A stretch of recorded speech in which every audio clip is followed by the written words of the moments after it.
Welcome to whatever the this is. I'm Zane Velji. Our deep dive for today is about Pierre Poilievre, Canada's Conservative Party leader and just overall nice guy. Fuck you guys. This wacko prime minister. Wow, is he ever losing control of himself?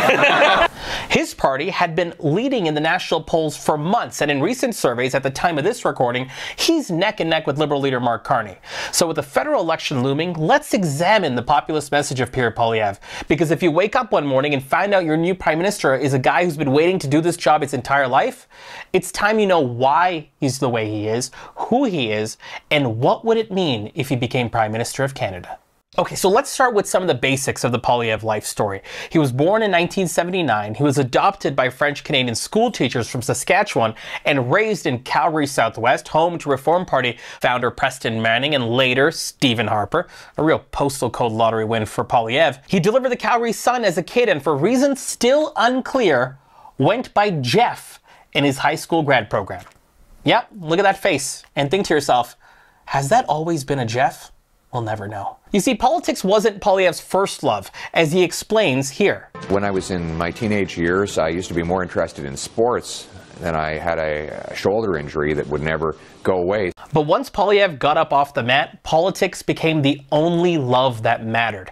He made his first political donation at 15, attended a Reform Party convention at 17, and was a finalist in the As Prime Minister I Would essay contest at 20. By the way, his big idea?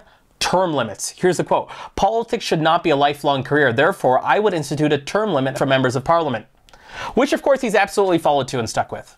Oh, and by the way, in his high school yearbook, Pierre's quote was, "What is truly horrific is the existing welfare state." Okay, so two things there. Firstly, what a crazy answer. Secondly, though, what a crazy question. Which yearbook reporter is like, you know, the question I want to ask to allow us to understand and memorialize our time together in high school is, what's truly horrific?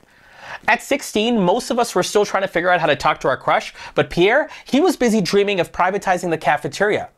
But here's why this all really matters. The friends and mentors Pierre collected back then, Harper, Manning, Ezra Levant, Stockwell Day, they weren't just a phase. They're still part of his core crew, like a bad injury law firm that never went out of business. And there's also something else. I mean, he's always been a very aggressive, angry person. And some people are just hardwired that way. That right there, that's lawyer and historian Mark Borey, author of Ripper, a new book about Pierre Poilievre. He says that anger has always been Poilievre's fuel. The relationships he built when he was in his early 20s are the most important relationships in his life right now. This has been his life completely. So in other words, the Pierre you see now on this national election campaign, he was hardened by his youth. Okay, with access to a certified Poilievreologist, Mark Borey, I had to ask the question many Canadians have quietly wondered, perhaps even yourself. Has he always been such a prick? Yeah. Well, there you have it. But it's more than that. It's an attitude. It's a work ethic. He is smart. He works really hard. You can trust him to keep the promises he makes. Now, you have to think about whether you agree with them or not, but he will do what he says he's going to do. You see, Poilievre has always built his career on obsessive hustle, on turning complex problems into punchy slogans. And we're used to them now. Axe the tax. Boots not suits, just inflation, gatekeepers. Always with an edge, always trying to land a punch. This was Pierre in his very first run. Take a look. The people in this community think it's time for a change. Sound familiar? We need a change. Even as a university student, he was taking shots. He thrashed then PC leader Joe Clark for stifling new conservative ideas. He clashed with Patrick Brown before it was cool and popular to do so. He even built a campaign website for Stockwell Day in 2000 before most politicians even knew what the internet was for, or what its primary purpose was, which is porn. Pierre's pitch for Stockwell, by the way, youthful compared to Jurassic Clark and ancient Chrétien. Sound familiar again? That instinct, that style, those slogans, it wasn't just natural. It seems like it now. It was shaped by who Poilievre had become through those campaigns, through that angry reformist crew. His punchy populism was once taught to him. Now he's the author of it. And the campaign you're seeing, it's being run by his ex-girlfriend and longtime political partner, Jenny Byrne. Their bond, it runs deep. Poilievre and Jenny Byrne, who's his campaign manager now, and Stockwell Day's grandchild posing as this struggling young family in Calgary for the commercials for Ezra Levant's nomination bid. They know how to message, how to pierce through, and they don't care how much blood is left on the floor after an election. So yes, Pierre Poilievre has always been this way, but now he's not just part of the story, he's trying to write it. So what brought Pierre Poilievre back to life politically wasn't just policy or leadership, it was the Freedom Convoy. You see, after a forgettable stint as a junior cabinet minister in Harper's twilight years, a ceremonial position for the party's favorite attack dog, Poilievre found his moment again in 2022. He threw his arms around the convoy protests, rhymed off grievances with a vendetta, and refused to condemn the illegal occupation of Ottawa, choosing instead to slice his message like deli meat, supportive of the peaceful protest, but somehow not responsible for the chaos that followed. You could see it all play out in his now infamous overpass video, wearing a Canada Goose jacket and aviators like a Freedom Convoy Top Gun, shouting, "Freedom, not fear. Truckers, not Trudeau," over the sound of horns, diesel, and presumably a lot of unpaid parking tickets. I think it will come out someday how much of that was really grassroots and how much of it was engineered by Poilievre's people or a combination. Because certainly Poilievre was ready for that. Or in his man-spread sit-down interview with Jordan Peterson, where he laid out a vision of Canada unshackled from gatekeepers and wokeness. It's all so familiar to us now. This isn't just opportunism. It's textbook Poilievre. Scrappy, skilled, relentless, but also divisive, mean-spirited, and allergic to nuance. You know, people ask right now, with the poll numbers slipping for Poilievre, why hasn't he pivoted? The answer, it's actually quite simple. Because what you're seeing right now from Pierre Poilievre, it isn't just strategy, it's identity. You see, Pierre Poilievre, he's never been a consensus builder. He's the sharpest elbow in the room with the shortest path to a mic.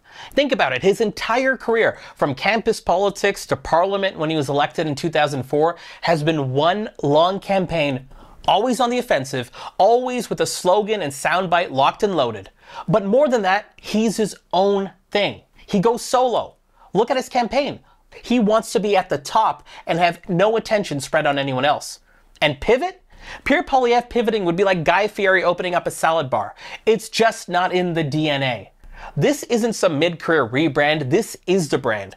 Spiky, loud, permanently set to campaign mode. This is not a phase. Pierre Poilievre, the one you see on the campaign right now, this is the product. So after all the slogans, the hustle, the anger, and the endless axe to tax merch that I guess now gets burned with the fuck Trudeau flags as some sort of political poetic justice, what do we actually get if Pierre Poilievre becomes Prime Minister? Well, here's the answer. The most radical right-wing government in modern Canadian history, led by a man who's less peace, order, and good government, and more rage, algorithm, and CrossFit. Remember Mark Borey?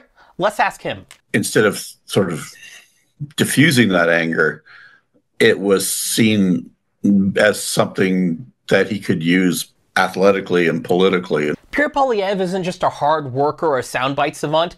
He's a career politician who, by the way, previous Pierre Poilievre would disagree with. He spent 25 years attacking the institutions and social programs that hold this country together, voting against affordable housing, childcare, climate action, and workers' rights, just to name a few. And his style? It's pure Trumpian. The large crowds, the obsession with the crowds, getting off that same energy and vibe. It's Trump before Trump. He attacks journalists, stokes culture wars, calls everyone woke, and enjoys it. He's promised to fire the governor of the Bank of Canada, ban his cabinet from Davos, and defund, by the way, his words, but shut down the CBC. Not because it helps you, but because it makes his base cheer like it's WrestleMania. But it's not just tone, it's the additional substance. And things get scarier when you examine that.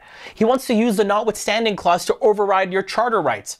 He'll gut immigration, climate policy, and public services, replacing them with a big Canada First bumper sticker and I don't know what, more flags? Flags, flags, more flags? He'll slash programs that actually help people, all while posing for videos in a parka like he's auditioning for Convoy 2, Freedom Harder. This isn't just a change in government. I know change is on the ballot and many Canadians want change, but it's a gamble on what Canada is and who it's for. It's letting the guy with hardened teenage opinions and a Reddit brain run the country.